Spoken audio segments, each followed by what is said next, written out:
Eu escrevo quando eu tô sofrendo. Eu sempre penso que eu gostaria de separar um tempo, né, para escrita e me dedicar de uma forma mais organizada, né, quando eu estivesse mais centrada, né, podendo produzir um conteúdo, refletir sobre o que eu quero escrever.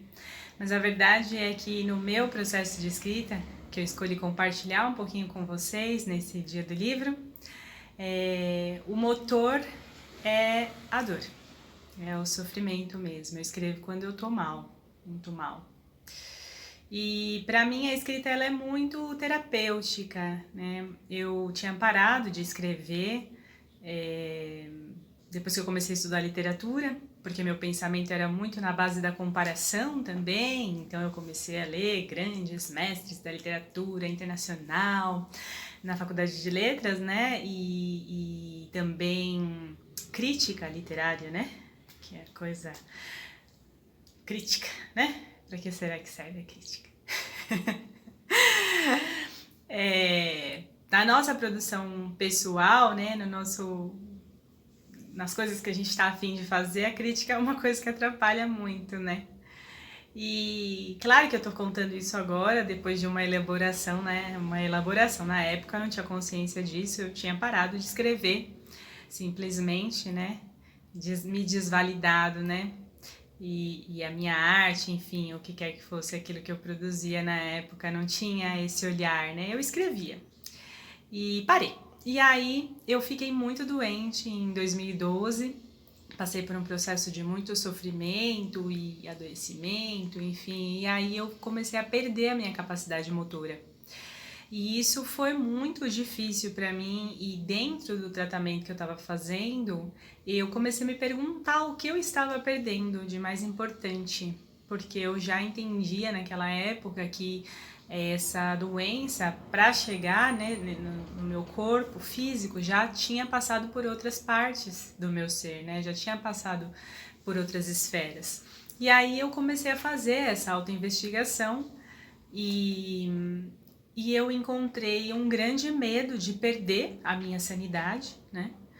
E um grande medo de perder a minha capacidade de escrita. Eu não conseguia escrever, eu não conseguia pegar o lápis, a caneta e fazer esse movimento fino, né? Que exige a escrita.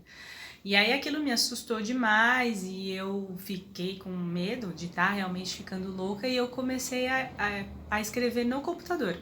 Peguei o computador e comecei a digitar, porque eu não podia, né, perder, entregar minha cabeça ali para aquele processo que eu estava vivendo, de muitas perdas já. E aí eu fui me encontrando. Eu fui me encontrando nessa escrita, né? A escrita foi curativa para mim, porque eu escrevia sem me preocupar, não tinha nenhuma intenção de mostrar aqueles textos para ninguém. Eu estava escrevendo por uma necessidade real de escrever, né? Uma necessidade de tirar de mim aquilo que estava sendo doloroso e uma necessidade da alma, né? Uma necessidade de manter viva essa minha capacidade de escrita, né?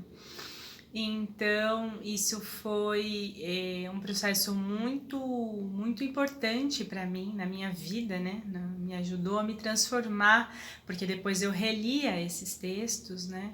E eu fui percebendo coisas naquele processo, eu fui me enxergando muito naquilo que eu estava colocando para fora e no momento da escrita era uma escrita muito desenfreada, né? Então eu escrevia, parava, chorava, me dava um impulso de escrever mais, eu escrevia, não tinha nenhuma preocupação com o que eu estava produzindo de fato, né?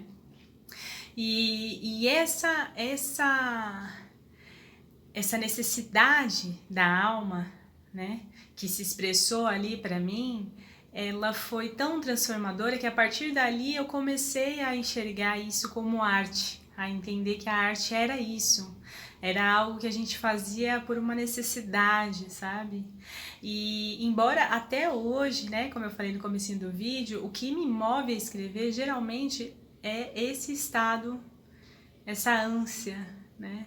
Quando eu tô bem, equilibrada, né? Quando eu tô em paz, comigo, concentrada, de maneira geral eu vou escrever material para colocar aqui no canal, né? Eu vou produzir conteúdo terapêutico, né? Agora, se eu não estou bem, se eu não estou em paz comigo, eu mergulho na escrita, né?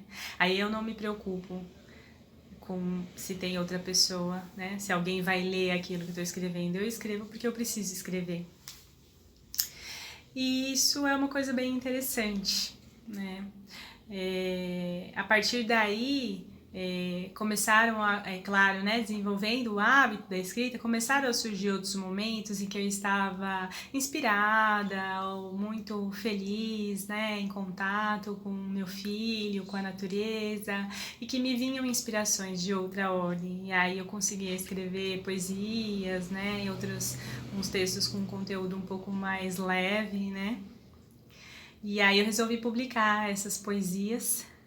E no processo de produção, né, desse livro de poesias, que é o Viva, né, que é essa linda capa aqui que a minha irmã Aline Bins produziu, inspirada também nas poesias, eu publiquei uma parte desses textos que eu já tinha, né, textos que eu tinha reservado no computador e que eu realmente não imaginava publicar, e que tinham esse conteúdo então mais denso, né? Falavam sobre histórias íntimas e histórias inventadas também, né? E outras loucuras, né?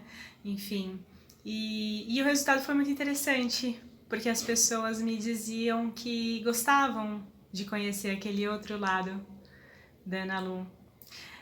As pessoas me diziam que se sentiam tocadas em um lugar seu, humano, que de alguma forma estava traduzida ali naquelas palavras. Então, eu publiquei o Amargo Além da Billy, que são esses textos, então, de um período mais denso, e depois eu publiquei ainda na mesma linha, mas já com outro tipo de produção também, esse livro que se chama Muleta Quebrada. E eu quis fazer esse texto também motivada por pessoas que me falam que escrevem e que não têm coragem de expor seus textos, né? De mostrar para as pessoas, têm medo das críticas, né? E eu queria dizer que tudo bem, né? Talvez você escreva só para si mesmo. E o importante é que você escreva, né? Porque a escrita, ela é muito reveladora e muito transformadora de nós, né? Mas quando a gente coloca o texto no mundo e tem o olhar da outra pessoa, essa troca, ela é muito rica, sabe? Para mim foi muito importante que as pessoas pudessem me dar esse retorno e me falar como elas se sentiam, ou como elas se sentiam tocadas através dessas palavras, né? E também nesse momento que a gente está vivendo, que é um momento de muitas mortes, né? Eu gosto da ideia de ter esses livros publicados. Eu gosto da ideia, eu gosto de pensar que se eu me for agora nessa onda que tá levando tanta gente, eu deixei esses frutos. Eu acho bem bonito. Como hoje é o dia do livro, espero que essa reflexão sirva de estímulo, se você tem esse desejo, né, de escrever ou de publicar seus textos. Aproveite o seu momento. Faça acontecer. Um grande abraço.